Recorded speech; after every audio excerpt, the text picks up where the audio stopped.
창세기 21장 8절부터 13절까지 제가 봉독합니다. 아이가 자라매 젖을 떼고 이삭이 젖을 떼는 날에 아브라함이 큰 잔치를 베풀었더니 사라가 본적 아브라함의 아들 애굽 여인 하갈의 아들이 이삭을 놀리는지라. 그가 아브라함에게 이르되 이 여종과 그 아들을 내어 쫓아라. 이 종의 아들은 내 아들 이삭과 함께 기업을 얻지 못하리라 하므로 아브라함이 그의 아들로 말미암아 그 일이 매우 근심이 되었더니 하나님이 아브라함이 이르시되 내 아이나 내 여종으로 말미암아 근심하지 말고 사라가 내게 이런 말을 다 들으라. 이삭에게서 나는 자라야 내 씨라 부를 것임이니라. 그러나 여종의 아들도 내 씨니 내가 그로 한 민족을 이루게 하리라 하신지라. 아멘. 오늘 제목은 여종과 그 아들을 내어 쫓으라. 사나운 말씀, 인형 없는 말씀 같지만 이런 제목으로 이런 말씀으로 제목 삼아서 일부의 말씀을 전하겠습니다. 예수 믿는 사람에게 있어서 가장 좋은 삶이라고 한다면 이 땅에 살 동안 행복하고 다르게 말하면 평안하고 기쁘고 행복하고 또 그 삶으로 말미암아 하늘의 상이 많다면 그 삶이 예수 믿는 우리에게 최고의 삶이 아니겠는가 그렇게 생각이 됩니다. 그렇겠죠. 이 땅에도 행복하고 하나님 믿고 사는 삶이 이 땅에도 행복하고 그 삶의 결과가 하늘에 진짜 상이 많은 삶이라면 그게 최고 좋은 삶이 아니겠는가 그렇게 생각합니다. 왜 이 말씀을 드리냐 하면 오늘 말씀이 잘 이해하고 살면 그런 말씀이 되기 때문에 그런 말씀을 드립니다. 이 말씀을 잘 들으셔서 꼭 이 땅에서도 행복하고 그 행복한 삶의 결과로 천국의 영광을 정말 많이 쌓아가는 그런 주세운계 모두가 되기를 주의 이름으로 축원합니다. 지난주의 말씀은 이삭을 낳았다는 말씀, 그래서 그로 말미암아 그 부모님들이 기뻐했다는 말씀을 드렸습니다. 오늘은 그 아이가 자라면 이제 젖을 떼게 되었는데 큰 잔치를 베풀고 기뻐하며 하나님께 영광을 돌렸습니다. 근데 그 무렵 어떤 일이 있었냐면 이삭이 조금 자라게 되고 또 아마 그 여종의 아들 이스마엘은 그때 나이가 한 14살이나 15살 정도 됐을 것 같아요. 계산해 보면. 근데 이 이삭이 조금 자라니까 젖대고 난 후에 이 이스마엘이 자꾸만 이삭을 괴롭히는 겁니다. 그래서 이제 그것을 보다가 그 조창에 여겼던 이삭의 어머니 사라가 그 남편 주인에게 말씀을 드립니다. 아브라함에게 이 여종과 그 아들을 네가 쫓아버리십시오. 왜냐하면 우리 집에 같이 살면 계속 내 아들을 괴롭힐 것 같습니다. 그리고 하나님께서 말씀하시기를 내 아들 이삭과 이스마엘은 같이 유업을 받지 못한다고 했습니다. 하나님의 유업은 이삭이 받는다고 했으니까 같이 받지 못하는 이스마엘을 쫓아내십시오. 그렇게 말했습니다. 그러나 이제 아브라함은 또 하갈을 취해서 이스마엘을 낳았으니까 이스마엘도 자기 아들이란 말이죠. 그러니까 굉장히 고민이 안 될 수가 없었습니다. 그래서 그 밤에 아마 하나님께 기도했던 것 같습니다. 하나님, 이삭과 이스마엘이 싸우는데 내 안에 사라가 내보내라 합니다. 사라의 말을 들어보면 그 말이 틀린 것이 없습니다. 맞습니다. 그러나 이 아이가 또 내 아들인데 어떻게 쫓아냅니까? 그래 한번 물었던 것 같습니다. 그랬더니 하나님이 그 밤에 아브라함에게 말씀하기를 사라의 말을 듣고 네 여종과 그 아이를 쫓아내라 그렇게 말합니다. 아주 모진 말 같으면 하나님이 그렇게 말합니다. 그랬더니 이제 그 다음날 오늘 본문 뒤에 보면 아브라함이 아침 일찍 일어나서 떡과 물을 준비해서 그 여종 하갈에게 짊어져서 그 아들과 함께 내보내는 것을 볼 수가 있다 하는 겁니다. 여기 그 보면 이 아브라함이 참 하나님 말씀을 잘 듣는 것 같은 생각이 듭니다. 아브라함 사라에게는 그 하갈이 여종이지만 또 자기 아들을 괴롭히는 아들이지만 아브라함에게는 또 자기 아들도 되거든요. 정이 깊을 것 아니겠습니까? 연민도 있고요. 그럼에도 불구하고 하나님이 내가 보내라 하니까 아침 일찍 일어나서 밤에 하나님 말씀을 들었는데 머뭇거리지 않습니다. 바로 이칠 나서 바로 내보내는 걸 볼 수 있습니다. 이런 아브라함의 모습은 창세기 22장 3절에도 보면 하나님이 어느 날 이삭을 모리아산에 가서 번제물로 드리라 그랬습니다. 밤에. 그때도 아브라함이 일찍 일어나서 바로 아이를 데리고 가는 걸 봅니다. 아침 일찍 일어나. 이걸 보면 아브라함은 연민도 많고 정도 많은 사람이지만 그래도 그보다도 하나님 말씀을 더 크게 여기며 살았던 것을 볼 수 있습니다. 왜 그랬겠느냐? 아브라함의 삶의 주인이 삶의 주관자가 하나님이심을 그가 알았기 때문에 그동안 살아온 경험에서 하나님 말씀을 가장 크게 들었던 것을 볼 수 있습니다. 주세움교회 여러분들도 어릴 때는 정과 욕심이 훨씬 크겠지만 잘한다는 말은 곧 하나님 말씀을 더 크게 듣는 거거든요. 내 정이나 연민이나 이거보다도요. 그래서 이런 요구가 될지 모르겠지만 내 가족 일보다도 하나님 말씀을 먼저 들으면 오히려 가족도 잘 되는 것을 볼 수 있습니다. 하나님 말씀을 가장 크게 듣는 여러분 되기를 주의 이름으로 축원합니다. 근데 하나님께서 아브라함에게 그 여종과 그 아들을 이어 쫓아라 그렇게 말씀을 했는데 왜 쫓으라 했을까요? 그 의미가 뭐겠습니까? 그리고 오늘날 우리와 이 말씀이 무슨 관계가 있느냐 하는 겁니다. 정말 관계가 있습니다. 그래서 이 성경은 우리에게 이 말씀을 적어서 오늘 우리에게 말씀 듣게 하는 것입니다. 이 말씀에 대한 정리가 갈라디아서에 참 잘 되어 있습니다. 이 아브라함에 대한 복음적 의미는 갈라디아서에서 아주 완벽하게 정리해주고 있는데 제가 갈라디아서 몇 구절을 찾아보겠습니다. 갈라디아서 4장 21절로 24절에 보면 이런 말씀이 있습니다. 내게 말하라. 율법 아래 있고자 하는 자들아 율법을 듣지 못하였느냐. 기록된 바 아브라함에게 두 아들이 있으니 하나는 여종에게서 하나는 자유 있는 여자에게서 났다 하였으며 여종에게는 육체를 따라 났고 자유 있는 여자에게서는 약속으로 말미암아 났느니라. 아브라함의 두 아들이 어떻게 태어났는지 말하고 있죠. 하나는 육체로 말미암아 그 여종을 통해서 태어났고 이스마엘이요. 하나는 하나님의 약속으로 말미암아 태어난 이삭이 있다. 네, 그렇게 말하고요. 그 다음에 또 두 여인에 대해서 말합니다. 갈라디아서 4장 25절 26절에 이렇게 말합니다. 이것은 비유니 이건 이 여자들은 두 언약이라 하나는 시내 산으로부터 종을 낳은 자니 곧 하갈이라. 이 하갈은 아라비아에 있는 시내 산으로서 지금 있는 예루살렘과 같은 곳이니 그가 그 자녀들과 더불어 종로로 타고 위에 있는 예루살렘은 자유자니 곧 우리 어머니라. 이제 그 아브라함의 두 아내가 어떤 의미인지를 복음적으로 설명하는 겁니다. 하나는 이 두 여자는 비유라고 말합니다. 아브라함에게는 두 여인이에요. 두 아내지만 우리에게는 복음적인 의미는 두 비유다. 하갈은 어떤 비유냐 하면 땅에 있는 예루살렘이다. 이게 두 언약의 비유니까 언약은 하나님 말씀을 말하죠. 그러니까 이 땅에 있는 예루살렘에 있는 하나님 말씀 이 말이에요.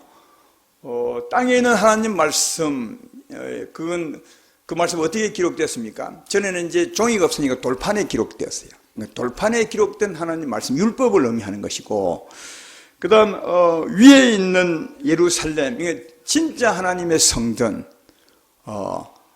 그 성전에 있는 하나님 말씀이니까 살아있는 말씀 영이신 말씀 생명이신 말씀을 의미하는 거죠. 이게 그 부분이 사라라는 거예요. 그러니까 사라가 의미하는 바는 진짜 하나님 성경에 있는 하나님 말씀 진짜 성경에는 하나님이 계시죠.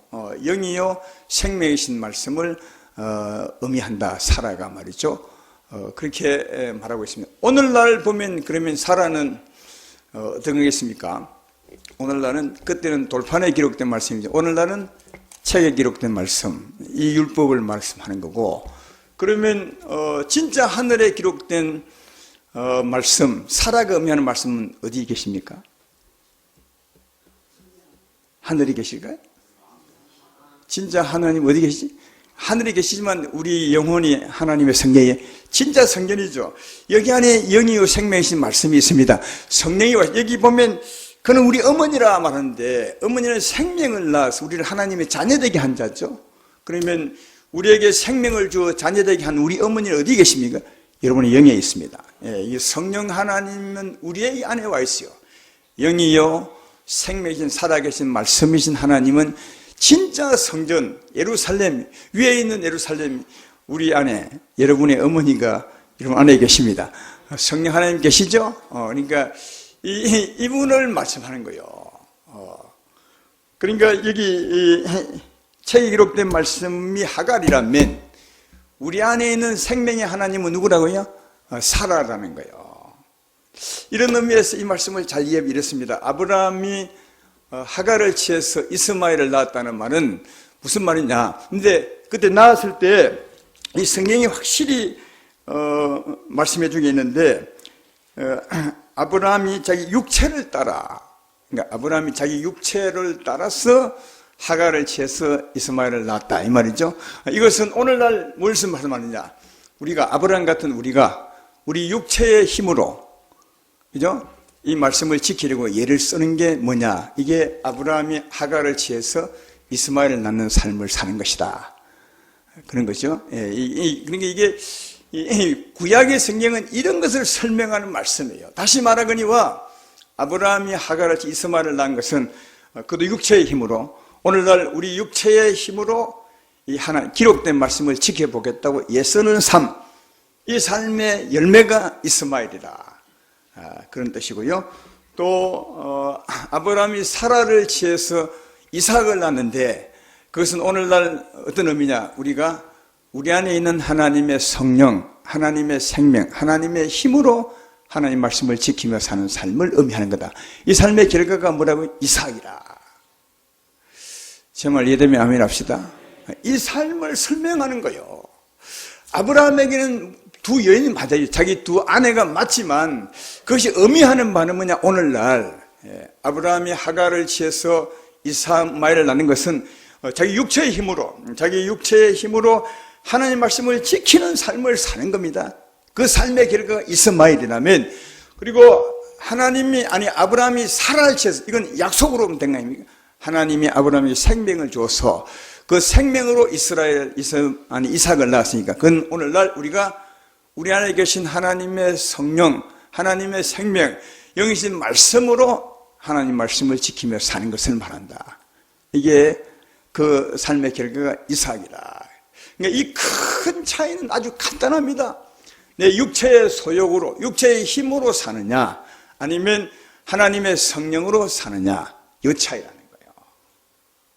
간단하게 말하면 아브라함이 하갈을 취해서 이스마엘을 낳는 삶과 아브라함이 사라를 취해서 이삭을 낳는 삶, 오늘날 우리의 큰 차이는 육체의 힘, 여러분 육체의 소욕, 육체의 힘에는 선한 것이 없으니까 육체의 소욕이라 그래. 육체의 힘으로 하나님 말씀을 지키며 사는 삶, 하나님을 섬기며 사는 삶을 말한다면, 또 사라치에서 이삭을 낳는 삶은 오늘날 하나님의 성령으로 사는 삶을 말씀한다. 할렐루야. 이 삶을 설명하는 겁니다. 이걸 여기까지 잘 이해하셨죠? 그러면 육체의 소욕이 뭐겠어요? 육체의 소욕. 우리 육체는 이제 죄인 출신이라 죄로 물든 몸이에요. 그래서 육체의 힘이라 말하기도 하지만 육체의 소욕이라 말합니다. 죄로 물들어 있어요. 이 죄로 물드는데 누가 물들어 있겠어요? 또 무엇으로? 원래 우리 인생은 하나님이 창조하실 때 보기에 참 좋았습니다. 그러나 그 후에 타락이 되죠. 하나님을 떠나게 돼요. 그래서 우리 인생이 죄인이 되는 겁니다. 그래서 이 육체도 처음에 선하게 태어났지만 그 후에 죄로 물들어 버려요. 누가 물드는 겁니까? 사망의 세력을 잡은 자가 물들여요. 자기의 힘으로. 성경은 마귀가 우리에게 역사하사 우리 육체를 물들어 버렸다고. 그래서 육체의 힘은 육체의 소욕, 죄로 물든 힘으로 산다고 이렇게 말합니다. 요한복음 8장 44절에 마귀란 놈이 어떤 놈인지를 잘 설명하고 있습니다. 한번 보겠습니다. 여러분이 한번 답을 보십시오. 마귀란 놈이 어떤 놈인지. 너희는, 이 예수님 말씀이에요. 너희는 너희 아비 마귀에게 났으니 너희 아비의 욕심대로 너희도 행하고자 하느니라. 그는 처음부터 살인한 자요 진리가 그 속에 없으므로 진리에 서지 못하고 거짓을 말할 때마다 제 것으로 말하나니 이는 그 거짓말쟁이요 그것이 아비가 되었습니다. 그 마귀는 어떤 놈이라고요? 이 마귀는 놈이라도 괜찮아요. 왜냐하면 이게 죄의 근본이에요. 마귀는 욕심장이에요. 그리고 살인의 근본이에요. 이 살인은 이제 미움의 근본이라는 말이에요. 또 거짓이 압이라고 그렇게 말해요. 이게 큰 세 가지 힘이 있는데 마귀의 힘이 뭐냐? 탐욕과 욕심과 거짓과 미움이에요. 이놈이 우리가 하나님을 따랐을 때 이 마귀라는 놈이 이 힘으로 우리를 물들인 거예요. 그래서 육체의 소욕이라는 말은 이 힘을 말해요. 욕심과 그리고 거짓과 미움으로 이게 물들어 버려진 이 힘을 말씀해요. 다른 곳에서도 이걸 말씀합니다. 요한 1서 2장 15절로 17절에도 보면 이와 비슷한 말씀을 하죠. 이 세상에나 세상에 있는 것들을 사랑하지 말라. 누구든지 세상을 사랑하면 아버지의 사랑이 그 안에 있지 아니하니 이는 세상에 있는 모든 것이 육신의 정욕과 안목의 정욕과 이생의 자랑이니 다 아버지께로부터 온 것이 아니요 세상으로부터 온 것이라. 이 세상도 그 정욕도 지나가되 오직 하나님의 뜻을 행하는 자는 영원히 가느니라. 할렐루야. 세상으로부터 온 것이 뭐라고요? 육신의 정욕과 안목의 정욕과 이생의 자랑, 탐욕과 정욕, 이게 다 세상으로부터 온 거래요. 이 세상은 누구죠? 마귀를 의미하는 거예요. 이 세상 임금 마귀를 의미합니다.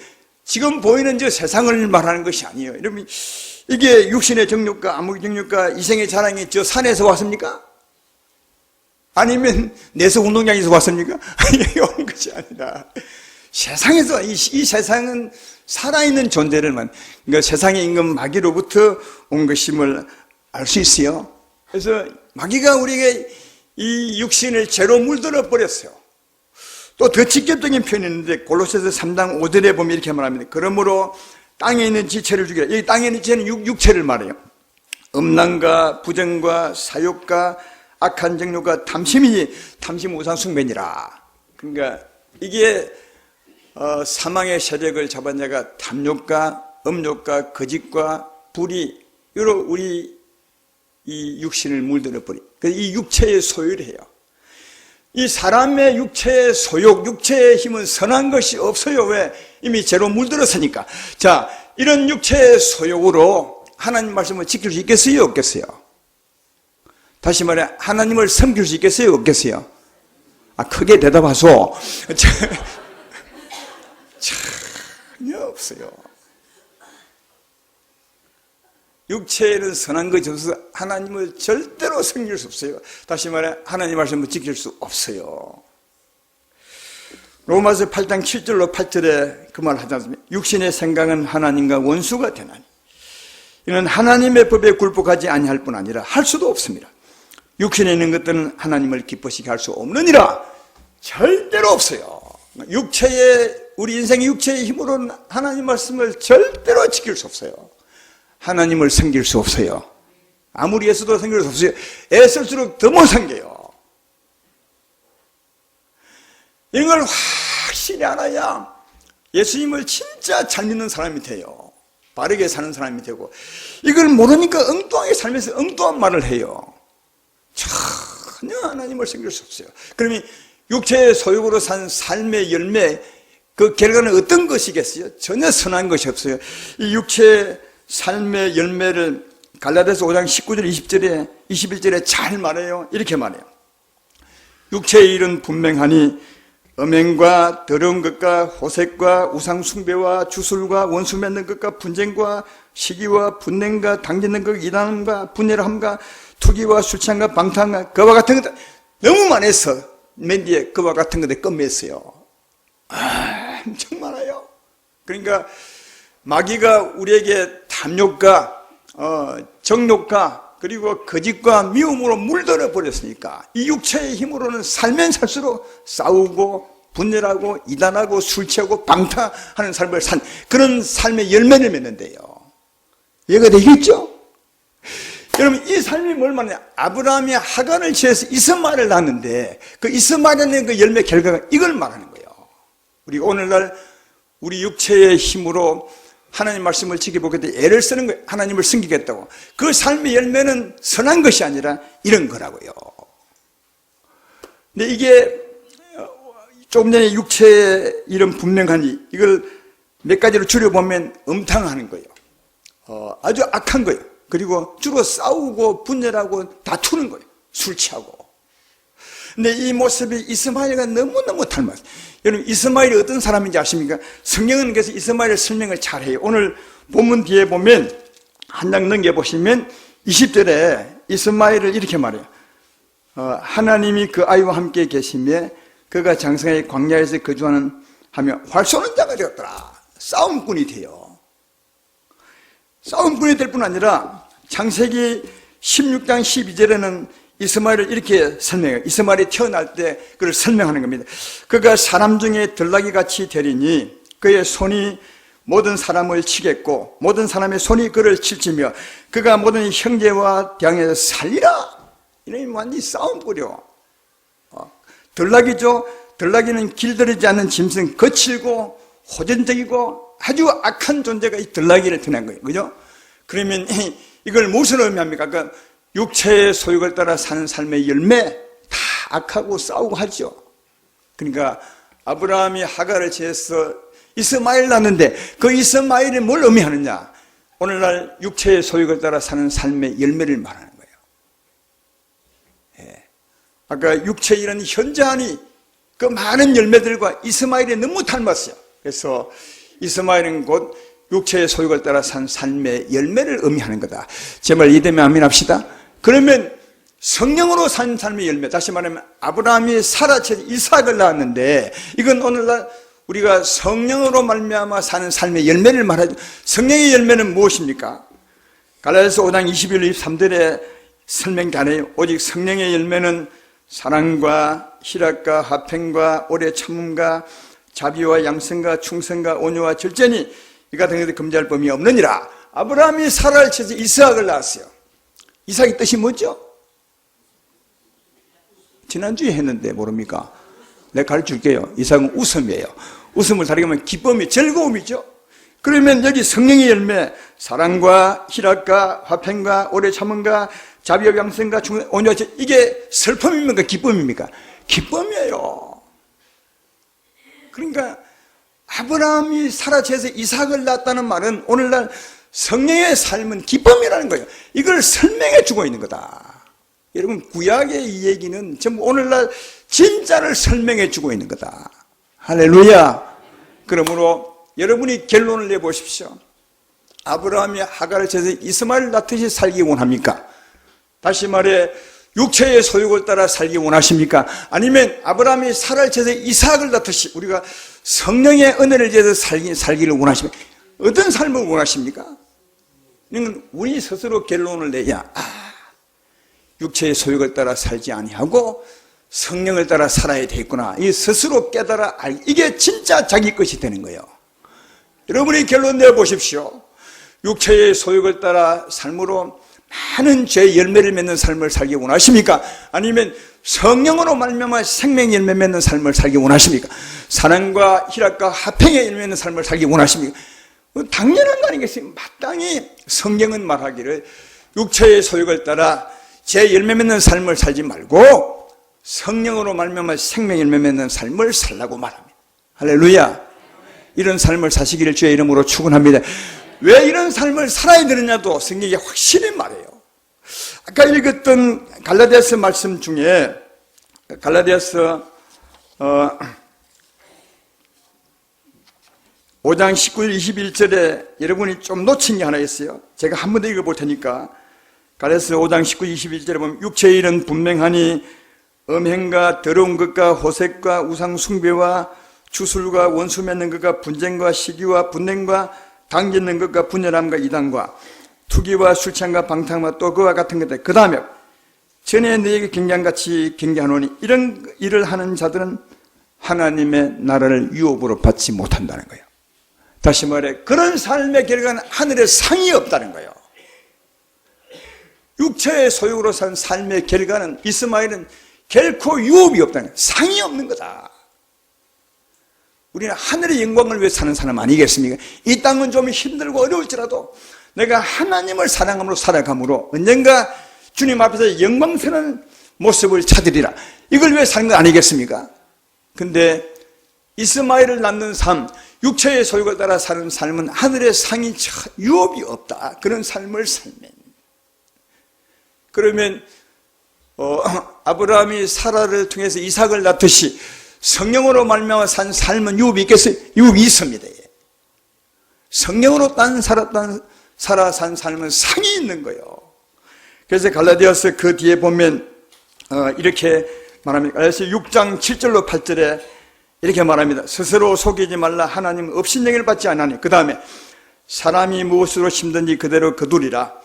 자, 육체를 위하여 심는 육체로부터 썩어질 것을 거두고 성령을 위하여 심는 성령으로부터 영생을 거두리라. 할렐루야. 육체의 소욕을 따라 살면 썩는데 없어지는 거야. 아무도 거두지 못해. 그래서 그런 삶을 사는 삶은 유업이 없다는 거예요. 그러나 성령을 위해 심는 사람들은 다 하늘에 상이 있는 거다. 그 삶을 살아야 된다. 오늘 본문에 사라가 아브라함에게 부탁을 하죠. 항의를 하는 거죠. 아브라함 씨여, 내 남편이여. 하나님께서 말씀하시기를 이삭과 이스마엘이 같이 유혹을 받지 못한다 했습니다. 이삭이 하나님 유혹을 받는다 했어요. 그러니까 이놈을 쫓아내야 됩니다. 그렇게 말했죠. 아브라함도 물었더니 하나님도 그렇게 하라. 이스마엘은 유업이 없다는 거예요. 그 말 무슨 말하는 겁니까? 육체의 소욕을 따라 사는 삶, 이스마엘은 유업이 없다는 거예요. 하늘나라 유업이 없어요. 그러나 이삭은 유업이 있는 것처럼 어떻게 하나님의 성령을 따라 사는 삶의 열매는 유업이 있는 거다. 하늘에 성이 있는 거다. 심은 대로 다 거두게 될 것이다. 그래서 그런 삶을 살아야 되는 거다. 그래서 심은 대로 거두려. 그 다음 말씀에 갈라디아 6장 9절로 10절에 이렇게 말합니다. 그러므로 우리가 선을 행하되 낙심하지 말지니 포기하지 아니하면 때가 이름에 거두리라. 그러므로 우리는 기회 있는 대로 모든 이에게 착한 일을 하되 또 믿음의 가정들에게 할지니라. 다르게 말하면 성령으로 심어라. 성령으로 열심히 심으면 심은 대로 반드시 상이 있을 거예요. 거두게 될 것이다. 그러나 육체의 소욕으로 따른 삶은 다 헛것이다. 다 썩어버릴 것이다. 그래서 하나님은 뭐라고요? 육체의 소욕을 따라 사는 삶을 버리라는 거예요. 다르게 말하면 그 여종과 아들을 쫓아버리라. 여종과 아들을 쫓아버리는 게 무엇입니까? 그런 삶을 버리라는 거예요. 육체의 소욕을 따라 이스마엘의 열매 맺는 악한 열매 맺는 그 삶을 버리라. 쫓아버리라. 그럼 어떤 삶을 살라 하는 것이면 이삭을 둔 것처럼 성령으로 살아라. 그 삶이 네 유업이 될 것이다. 이 성령은 정말 복음적으로 잘 이야기해 주고 있어요. 이런 얘기예요. 할렐루야. 또 하나 더 있어요. 또 하나 더 이 여종과 이 아들을 쫓아낼 이유가 있습니다. 육체의 소욕을 따라 사는 삶을 버려야 될 이유가 있습니다. 여러분, 육체의 소욕을 따라 살아가면 성령을 따라 사는 삶을 방해해요. 이런 성령을 따라 사는 삶이 우리의 유업인데, 이게 우리 소망이고 이 땅에서도 기쁨이고 평안인데, 육체의 소욕을 따라 살아보십시오. 그러면 성령을 따라 사는 삶을 방해해요. 당연하지 않습니까? 우리가 얼마나 이런 경험만 하냐. 한번 우리 안에 있는 욕심이 가득해서 돈 때문에 한바탕 싸워버려서 남편하고 왜 싸울 게 더 있겠습니까? 뭐 돈 가지고 자녀하고 싸우겠습니까? 하여튼 욕심 가지고 하면 싸운다는 욕심 아니겠습니까? 돈 때문에 남편하고 하면 싸워버려서. 여러분, 그 마음이 며칠 갑니까? 어떤 사람은 3년 가는 사람이 있어요. 어떤 사람은 적어도 며칠은 가. 며칠 동안 분노에 쌓여 살아요. 미움에 쌓여 살아. 탐욕에 쌓여. 그럼 그만큼 성령을 따라 못 살지 않나요?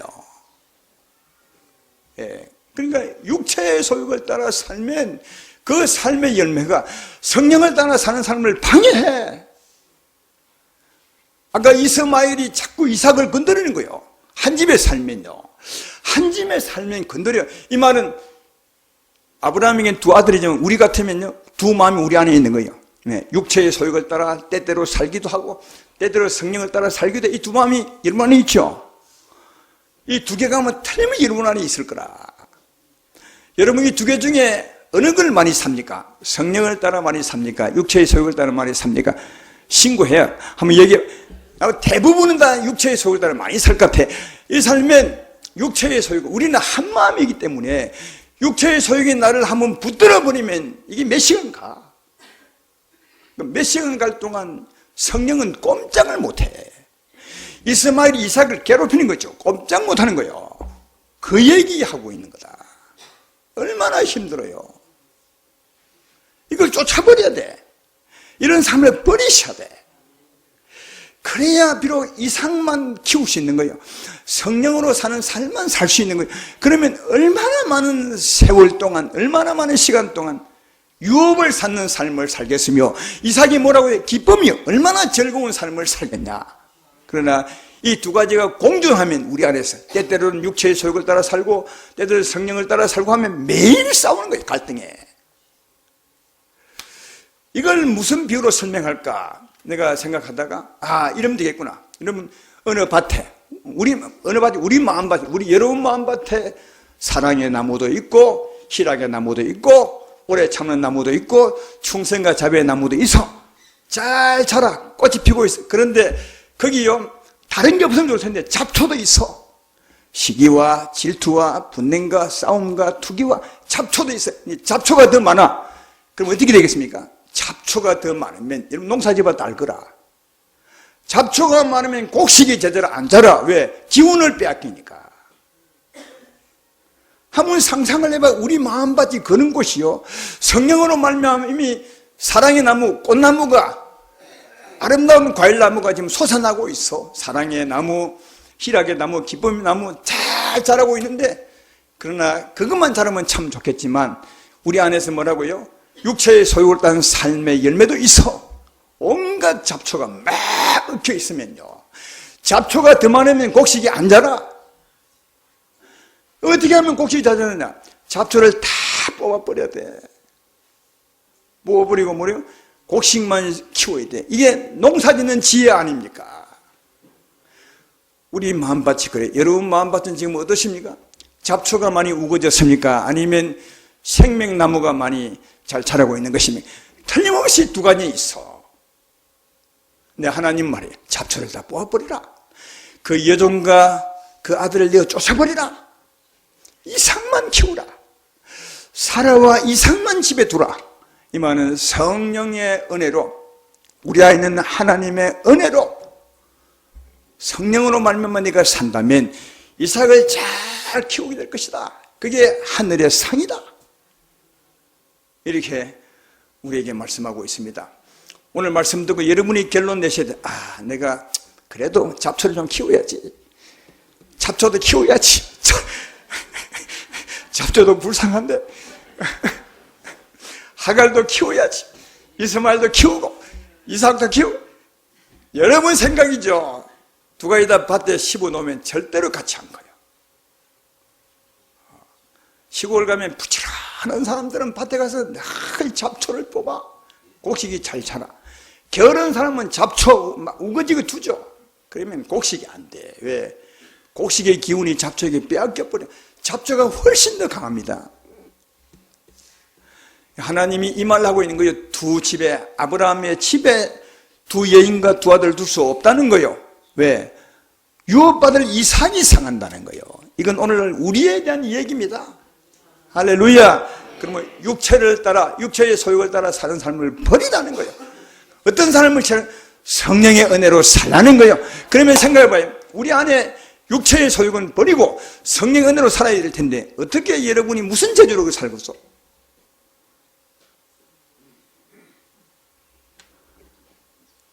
나는 어느 곳 육체의 소욕을 따라 하자니 그리 한다고 어느 곳 육체의 소욕이 안 됩니까? 그러나 집에 그리 결심하고 집에 가봐요. 남이 조금만 딱 건드리면 또 싸우네. 여러분, 성경은 전부 우리의 삶에 대한 얘기를 하고 있는 거지 다른 얘기하고 있는 것이 아니다. 싸우죠. 그럼 어찌하면 육체의 소욕이 나를 건드리지 못하고 성령이 나를 주관할 수 있겠냐 하는 겁니다. 여러분, 성령은 여러분 안에 계신 하나님이 공급합니다. 우리 안에 어머니가 계시잖아요. 그 어머님이 공급해.